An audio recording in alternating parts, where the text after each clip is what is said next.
انہوں نے انسانوں میں سب سے افضل کی بات نہیں مانی نا، اب یہ کس کی بات مانیں گے؟ جانور کی، جانور کی بات صحیح سمجھتے ہیں۔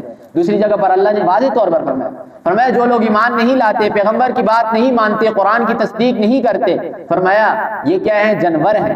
اولئک کالانعام، یہ لوگ جانور ہیں، جانوروں جیسے ہیں۔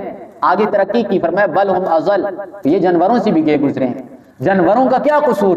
وہ تو پیدا ہی اللہ نے جانور کیے ہیں نا، مگر تمہیں تو اشرف المخلوقات پیدا کیا، انسان پیدا کیا۔ تم جب پروردگار کی بات نہیں مانو گے، تم سے تو پھر وہ گلی کے اندر پھرنے والا گدھا بھی بہتر ہے کہ اسے اللہ نے گدھا ہی بنایا ہے، اس کا تو کوئی قصور نہیں۔ تو فرمایا ان کے ساتھ بات وہ کرے گا۔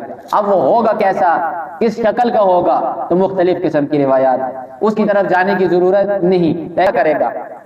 اس کا کام یہ ہوگا کہ یہ مومن اور کافر کے درمیان تمیز کرے گا۔ یہ جب چلنے گا نا، شروع کرے گا تو پوری دنیا کے اندر چکر لگائے گا، ہر ایک انسان سے اس کا گزر ہوگا۔ چلتے چلتے جو مومن ہوگا اسے کچھ نہیں کہے گا، لیکن اس کے ماتھے کے اوپر مہر لگائے گا کہ یہ مومن ہے۔